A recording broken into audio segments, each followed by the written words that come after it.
सभी को सुप्रभात। मैं इस पद में बीए पार्ट 3 हिंदी साहित्य बीए पार्ट 3 हिंदी साहित्य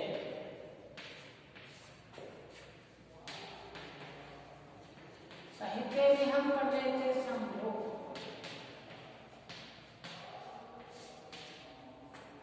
संभोग में हम पढ़ रहे थे प्रतिपक्ष, छेदशीष और आत्मकथ्य। आज हम पढ़ रहे हैं आत्मकथ्य।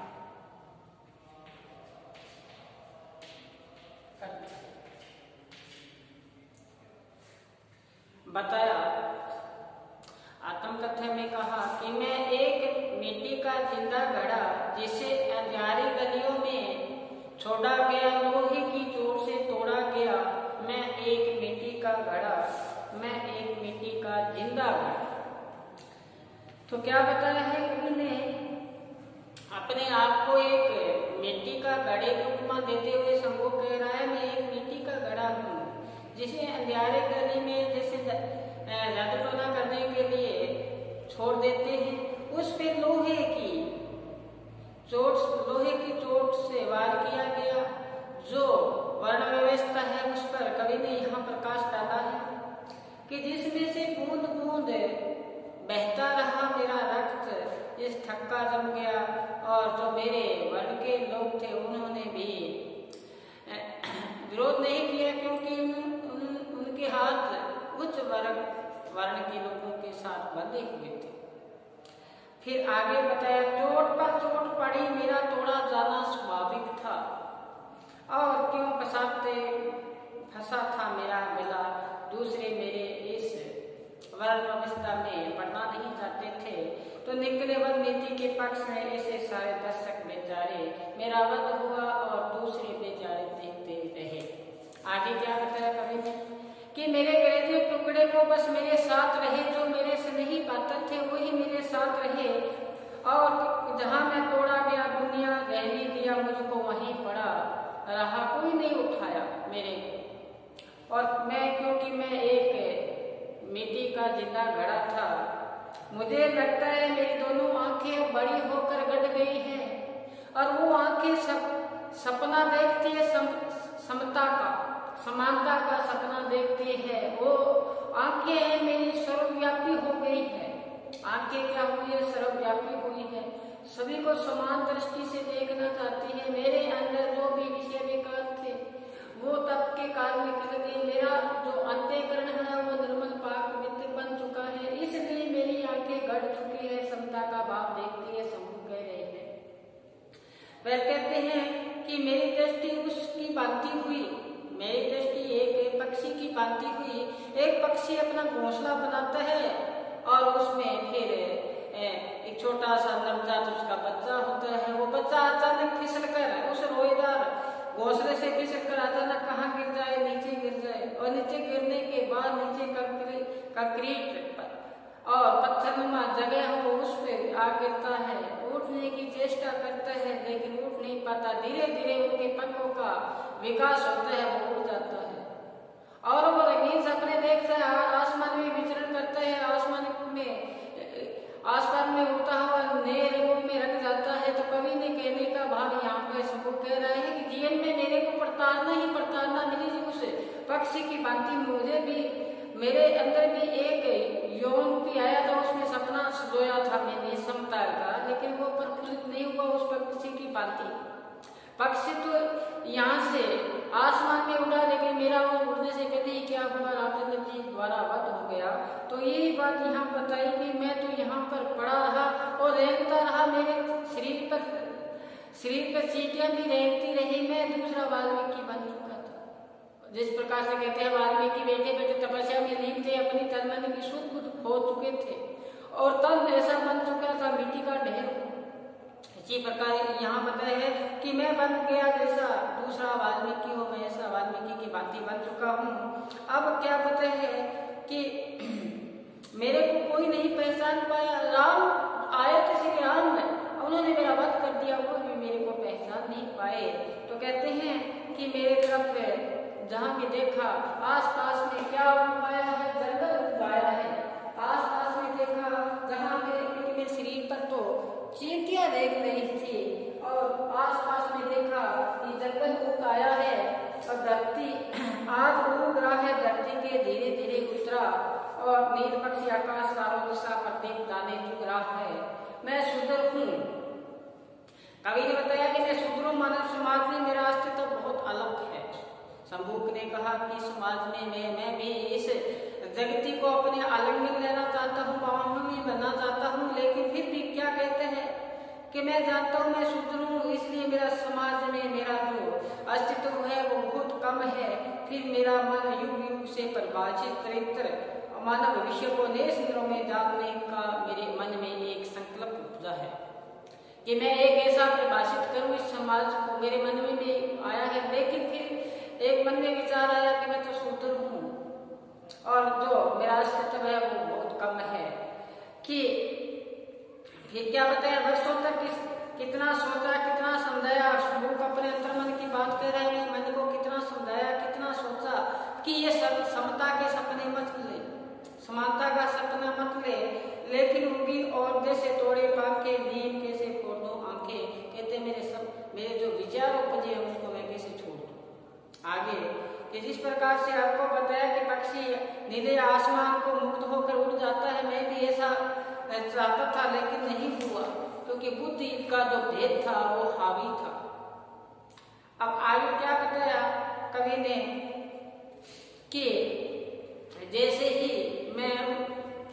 फिर मैंने क्या किया, मैंने वन में जाकर उन ऋषि मुनियों की सेवा करना शुरू किया, लेकिन ऋषि मुनि मेरे हाथ के द्वारा साग सब्जी तो स्वीकार कर लेते थे, लेकिन पास में फटकने नहीं देते थे। वर्ण व्यवस्था के कारण फटकने नहीं देते थे। वो बचपन से यौवन तक मुझे ऋषिवर दुत्कारते रहे, यद्यपि साग पात सेवा स्वीकारते। देखो यहाँ विडंबना की बात है कि मेरे हाथों के द्वारा लाई गई साग सब्जी वो स्वीकारते, लेकिन बार बार मुझे दुत्कारते रहते ऋषि मुनि। और कहते हैं मेरे हाथ सारे घिस चुके थे उनकी सेवा करते हुए, उनकी कुटिया को झाड़ू से साफ करते करते। तो आए हैं ना कि उन सबके आश्रम की धरती को झाड़ते बुहारते घिसके मेरे हाथ। इतनी मेरे अंदर सेवा भाव थी, समाज की सेवा करना और ऋषि मुनियों की सेवा करना, जिसका मुझे क्या मिले, पुण्य मिले, मुझे मेरा जीवन का जो सार है ध्येय वो पूर्ण हो। लेकिन ऋषि मुनि उनको क्या करते, दुत्कारते, क्योंकि ऋषि मुनि थे उनमें भी अहं का भाव था, अहंकार का भाव था। तो क्या बताते, कभी कभी उसके पावन उपदेशों से मैं वो उपदेश देते थे ऋषि मुनि, उनके पावन उपदेश सुनकर मेरा हृदय है वो प्रफुल्लित हो जाता, मुझे एक आनंद की तृप्ति हो जाती। और आनंद की तृप्ति होती तो मेरे उनके जो मिट्टी से सने हुए जो पैर थे उनको मैं छूना चाहता था, मैं अपने आप को धन्य मानना चाहता था। लेकिन वो ऐसे कहकर निम्न वर्ण का कहकर मुझे क्या करते, वो बाहर निकाल देते कुटिया से।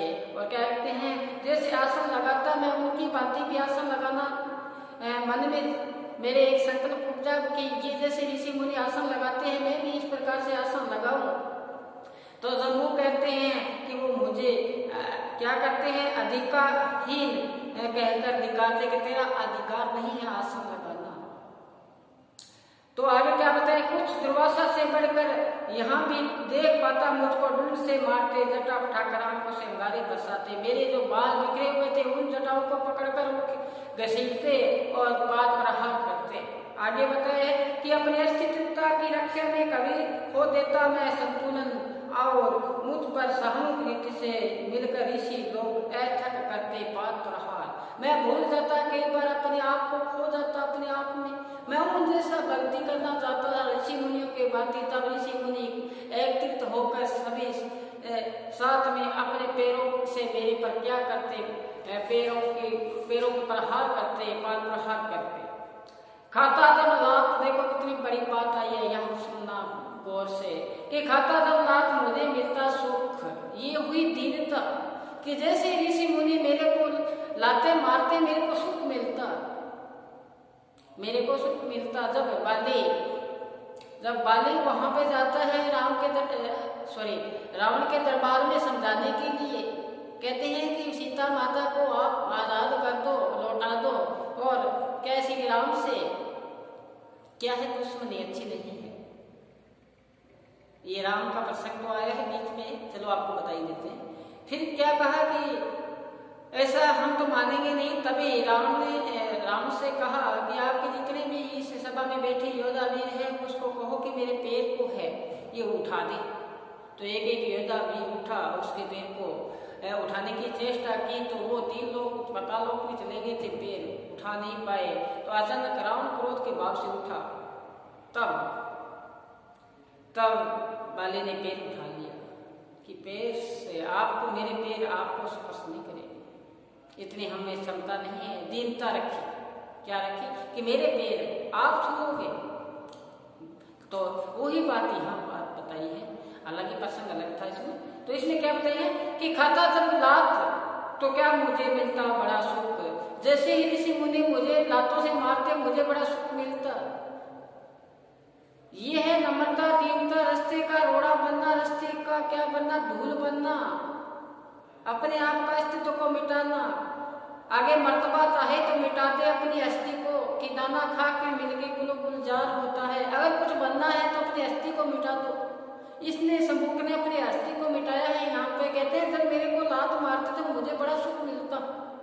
और क्या बताया, क्रोध में बरबर आवेश में वैसे सही उनसे मुझे छूने लायक तो समझो। कहते हैं जैसे ही उनके पैर मेरे को छुआ तो मुझे एक आनंद की अनुभूति हुई। कहते हैं ऐसे पावन ऋषि मुनि का स्पर्श तो मेरे तन को हुआ।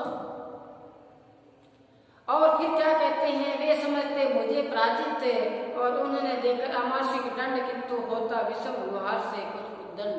जैसा जैसा वो करते मेरे अंदर आनंद की अनुभूति होती, मैं ऐसे व्यवहार करना शुरू कर देता कि उनके पैरों से मेरे शरीर को स्पर्श हुआ। मैं अपने आप को भाग्यशाली समझता। सम्मुख कहता है कि जैसे ऋषि मुनि तो आंखों से अंगारे बरसाते थे, लेकिन मैं समझता मेरे को क्या मिला है, सुख शांति मिले। आगे मुनिवर साप प्रश्न मेरे सगे संबंधी ने दिया मुझको त्याग, ऋषि मुनियों ने श्राप दे दिया। तो मेरे जो संबंधी थे, मेरे परिवारजन के लोग थे, उन्होंने त्याग दिया कि तू तो ऋषि का श्राप से ग्रसित है, इसलिए परिवार वालों ने शंभु को त्याग दिया। तो क्या कहते हैं, मैं एकांत में चलता रहा, बरसों जलाकर आग में एक जगह एकांत में चला गया वन में, और आसपास में अग्नि को जला दिया, बैठ गया पास में, जलाता रहा। और क्या कहते हैं, मैं एक मुनि की बात मेरा चित्त मुझको कोचा करेगा दिन रात। एक ऋषि मुनि ने बताया था मेरे को एक बात, क्या बताई थी कि क्रोधाग्नि से हिमजल धार मुझे शीतलता वह मिली सहज अपार। उन्होंने एक बात कही, वो बात मेरे मन के अंदर घर कर गई। कौन सी बात? कहते हैं वृद्ध ऋषि मुनि एक ऋषि मुनि थे जो अवस्था में क्या थे, बूढ़े थे, बुजुर्ग थे, अति शांत करुणाशील, ऐसा व्यवहार बताया एक ऋषि मुनि का। जो शांत थे उनका व्यवहार था वो शील था, और ऐसे था कृपा का समुद्र था। और फिर क्या बताए, निष्ठा सहित सूची निर्माल्य लेकर नील लोहित रुद्र, वो ऐसा था जैसे शिव का भगत था। वो ऋषि मुनि शिव का भगत था। और आपको पता है कि शिव होते हैं वो सभी का समानता रखते हैं। तो वो जो ऋषि मुनि था उसका वर्णन बताया शंभुक ने यहाँ पर।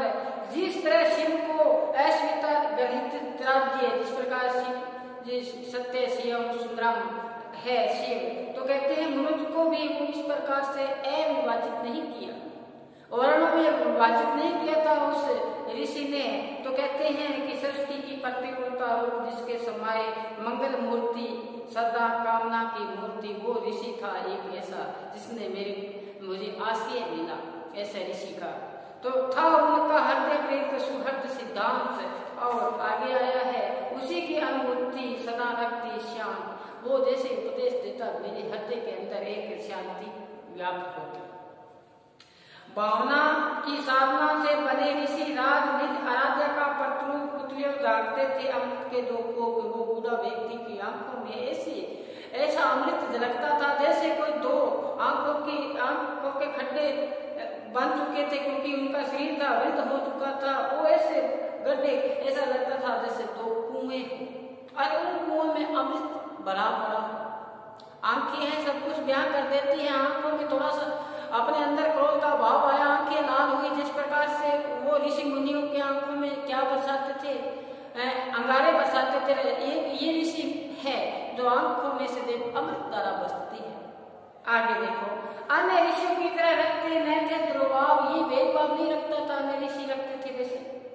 देखकर मुझको बुलाते पास बिना दुरा, बिना भेदभाव मेरे पास बुलाते मेरे को, और क्या करते, फेरते शीश पर हाथ और वात्सल्य पूरित हाथ। ऐसा जैसे माँ और बेटे का स्नेह है, ऐसा प्रेम था उस ऋषि मुनि का और मेरा। तो क्या बताते हैं कि मैं झुका देता माथ, मैं अपने आप को अर्पित कर देता उस ऋषि मुनि को। और बताया कि तू देखा गया विधि ने, कहते भाग्य ने ये भी सुख नहीं मिला मेरे को। आगे क्या होता है कि ये भी सुख नहीं मिला, विधाता को ये सुख अच्छा नहीं लगा। तो ऋषि का और मेरा सुख था। मैं ऋषि के पास जाता, मेरे सिर पे हाथ फेरता, वही हाथ कौन सा, वात्सल्य का हाथ, और वो हाथ अच्छा नहीं लगा किसको, विधाता को अच्छा नहीं लगा। क्यों नहीं लगा उसके बारे में बताएंगे आगे। बताते हैं कि वो जो हाथ फेरते थे वो अच्छा नहीं लगा। क्या बताया कि सुख मेरा जड़ नीति काट दी आने लगा, सॉरी उस तरह कि तो देखा गया विधि ने सुख मेरा जड़ नीति काट दी आने लगा। जब वो कहते जिस प्रकार से आम पर मोर आती है उससे पहले ही पेड़ को काट दिया जाए, मेरे अंदर जीवन में वैसे ही उदासी से भरा हुआ था। और जैसे थोड़ा सा ये प्रेम पनपा है उस ऋषि का मेरा, तो थोड़ा सा प्रेम पनपा, उस प्रेम पनपने से पहले ही उस पेड़ को काट दिया जिसमें बोर आई थी। तो आगे क्या कहते हैं कि उस समय क्या हुआ कि मैं जंगल में बैठा था और अचानक क्या होता है, तो बताते हैं कि दस्युओं ने एक दिन आकर किया मुझ पर कुटारा घात। अचानक वहां पर डाकू आए, उस वन में डाकू आए, शक्ति भर लाचार, मैं तो शक्ति से लाचार ही था। और मेरा जो ऋषि था, मेरा जो आराध्य था, वो तो वैसे बुजुर्ग था। तो आकर डाकुओं ने क्या किया है, हमला किया है। मैंने किया प्रतिघात, जैसे मैंने उसका प्रतिरोध किया तो मैं था, एक था मैं, वे थे बहुत थे। और क्या होता है, उसी साकार ने मुझको दिया पान। उन सभी डाकुओं ने क्या किया कि मेरे को बांध दिया, उस पेड़ की पर बांध दिया, और बांध दिया पास में सुलभ नीचे जला दी आग, क्योंकि पास में तो ये जंगल ही था, पास में आसानी से उनको लकड़ी मिल गई। और पेड़ के ऊपर बांध दिया मेरे को, बांध कर और नीचे से क्या जला दी है, अग्नि जला दी है जो सुलभ थी, यानी आसानी से उनको मिल गई वहां पर लकड़ियां, वो लकड़ियां जला दी है। तो क्या कहते हैं कि जो लगा दी आग मुझको रहे रात, ऐसा लगा जिस प्रकार से घर पर सब्जी बनाते हैं, खाना बनाते हैं, अग्नि जलाते हैं, उसी प्रकार से मैं ऊपर टंगा हुआ पेड़ पर और नीचे से उन दसियाओं ने क्या किया, आग लगा दी। और ऐसा लग रहा है जैसे मेरे को रांध रहे हैं, यानी कि कुछ बना रहे हैं, पका रहे हैं, और मैं कातर दशा में हो रहा छीन। देखो कितने यहाँ पर ऐसा भाव आया है कि जैसे ही नीचे अग्नि जलाई है, मैं ऊपर में कातर दुखी भाव से इस सृष्टि को निहार रहा हूँ, देख रहा हूँ कि ये क्या हुआ। होम करते हाथ जल गए मेरे। तो क्या बताए, लोक में विशुद्ध हुआ शूद्र होकर तपस्या में लीन। आस पास में आवाज फैली कि एक शूद्र क्या कर रहा है, तपस्या कर रहा है, नीचे आग जला रखी है, ऊपर बैठा है, ऊपर बंधा हुआ, नीचे सिर ऊपर पैर। ऐसा संदेश पहुंचा है बाहर कि क्या कर रहे हैं, तपस्या कर रहे हैं। कर क्या रहे हैं कि दस्युओं ने क्या किया था, उसको बांध दिया था, सुलभ लकड़ियां थी उसको जला दिया, और एक भ्रांति फैली बाहर कि तपस्या कर रहे हैं शूद्र। तो क्या किया, जले जुल से किंतु गे बढ़ते केस, नीचे से आग जल रही है इसलिए मेरे केस जल गए। और क्या हुआ कि उस केस जल गए, कुछ उलझ गए, और उस नीचे से कुछ नए केस उग आए हैं, क्योंकि कि आंच और मेरी जो दूरी है वो काफी थी, इसलिए मेरे को जल रहा था, आधा शरीर जल चुका है, आधा शरीर, अब मैं ऐसी अवस्था में हूँ। मैं कर्तव्य भाव से सृष्टि को देख रहा था। आगे क्या बताया है कि जो जलते मुझ किंतु गढ़ते केस, इस तरह हो गया सुना मुनिवर बेस। कहते हैं लोगों को ऐसा लगा जैसे मैं मुनि बन चुका हूँ, ऋषि बन चुका हूँ, ऐसा लोगों के मानस में आया। क्योंकि आसपास में यही कौन सी आवाज की ऋषि शंभुक ऋषि क्या कर रहे हैं, तपस्या में लीन। और आपको ज्ञात है कि तपस्या में लीन नहीं है, ये तो उन दस्युओं ने क्या किया था, उसको लकड़ी नीचे जला के ऊपर बांध दिया है। लोगों में भ्रांति फैल गई कि एक शंभुक ऋषि क्या कर रहे हैं, तपस्या कर रहे हैं। आगे देखो, दर्शन को लोग आते, अब लोगों की भीड़ जमा हो गई कि एक तपस्या कर रहा है शंभुक, और आने वाले की संख्या में बढ़ोतरी हुई। तो उन्होंने क्या किया, आग बुझती देख ईंधन जला देते, फिर से जलाते। कहते हैं आते और देखते कि लकड़ी अब बुझ चुकी है, और क्या करेंगे, वो लकड़ियां इकट्ठी करते, नीचे लकड़ियां और जला देते। देखो ऐसी दुर्दशा और भ्रांति क्या फैली हुई है कि शंभु क्या कर रहे हैं, तपस्या कर रहा है। आगे क्या होता है, राम मुझको मिल नहीं पाया कभी सम्मान। देखो यहाँ एक एक पंक्ति बहुत गहराई लिए हुए हैं। राम से कहते हैं शंभुक कि राम मुझे नहीं मिल पाया सम्मान, मैं इस धरा पर जन्म लिया तब से मुझे ऋषि मुनि दुत्कारते रहे, हर समाज में मेरे से अलगाव की स्थिति में रहा, इसलिए समाज में मुझे क्या नहीं मिला, सम्मान नहीं मिला। तो क्या कहते हैं कि पूज्य होने की पुलक जिंदगी भर रहा अनजान। कहते मुझे भी कोई आलिंगन मिले, इसलिए मैं जीवन भर प्यारा अनजान रहा। लिए सबका भक्ति जो भी मेरे पास आया, मैंने किसी सच से नहीं बतलाया। जो भी श्रद्धा भक्ति लेकर मेरे पास आए, मैं ऊपर लटका हुआ नीचे अग्नि जला देते हैं, मैंने उनको रोका नहीं कि अग्नि मत जलाओ, क्योंकि वो किस भाव से आए हैं, वो श्रद्धा के भाव से आए हैं, अनजान है वो। क्योंकि मेरे को मान सम्मान नहीं मिला, मैंने इसलिए आज मेरा मान सम्मान हो रहा है, नीचे अग्नि जला रहे हैं, इसलिए मैंने उनको कभी कातर की दृष्टि से नहीं देखा, जो लोग आए हैं श्रद्धा भाव से। तो क्या बताया, समय बीता हो गई घटना पुरानी, जानता था मैं किसी ने भी नहीं जानी। ये घटना बहुत पुरानी हो चुकी थी, ये बात मेरा अंतर्मन ही जान पाता था, मैं कितनी पीड़ा में था, लेकिन ये बात किसी ने नहीं जानी। निज हत्या कर सकते तुमको खोलता हूँ राम, आज मैं जो बात है वो आपको बताना चाहता हूँ राम। क्या कहते हैं, अब न मृत्यु का भय, अब मेरे को मृत्यु का भय नहीं है, क्योंकि मृत्यु तो प्राप्त हो ही चुका हूँ, क्योंकि आपने मेरा वध कर दिया है। तो क्या कहते हैं, सच बोलता हूँ राम, बिना मुझको लिए अवसर, बिना मुझसे बात वध किया तुम्हें यही बड़ा आघात। कहते हैं बिना पूछे ही आपने मेरा वध कर दिया, ये बात का मेरे को धक्का लगा है। कहते हैं आज मैं बात आपको बताना चाहता हूँ। कौन सी बात? कहते हैं कि जो बात से अज्ञान थे वो बात आपको बताना चाहता हूँ कि मेरे को ये बात बड़ा धक्का लगा कि आपने बिना पूछे मेरा वध कर दिया, मैं कितना दुखी था। मेरे बात अंतर्मन की बात समझते। आप कहते हैं कि आप कोट परमंड के स्वामी हो, आप ईश्वर हो, सृष्टि करता हो, लेकिन मेरी भावना, मेरे विचारों को आपने नहीं समझा, इससे पहले मेरा क्या कर दिया, आपने वध कर दिया। तो वही बात यहाँ बताइए, बिना मुझको दी अवसर, बिना समय दिए आपने मेरा क्या बिना सोचे समझे मुझको बड़ा आघात आपने वध किया है, उस बात का मुझे बड़ा क्या बना है, धक्का लगा है। भक्त बनकर मैं ले न पाया तुम्हारी ओट, और खड़क तन लगा मन में यह चोट। कहते हैं कि अब जो मेरे मन में एक चोट लगी है। तो आगे क्या होता है, मैं समझता था तुमने निष्पक्ष करुणा की मूर्ति, पर न कर पाई तुम्हें मेरी कृष्णा की मूर्ति। फिर यहाँ पर व्यंग्य करती है रामचंद्र जी पर। कहते हैं मैं तो करुणा की मूर्ति समझता था आपको, लेकिन मेरी जो पूर्ति है वो पूर्ण नहीं कर पाए, हो चुका है देह से अब मुक्त मेरा प्रेम। कहते हैं मेरे देह से मेरे प्राण हैं वो अलग निकल चुके हैं, आपने मेरा वध किया है। आज हम यही विराम देते हैं, आगामी वीडियो में फिर हम शंभु के बचे हुए अंश को सहवर्षण व्याख्या से पढ़ते रहेंगे। तब तक आप ही शंभु को जो भी वीडियो जहाँ से शुरू हुआ है वहाँ से लगातार देखें। इसके बाद में हम रस को शुरू करेंगे, तब तक आप पढ़ते रहें। आज बस इतना ही। इसके साथ मुझे दें इजाजत। धन्यवाद।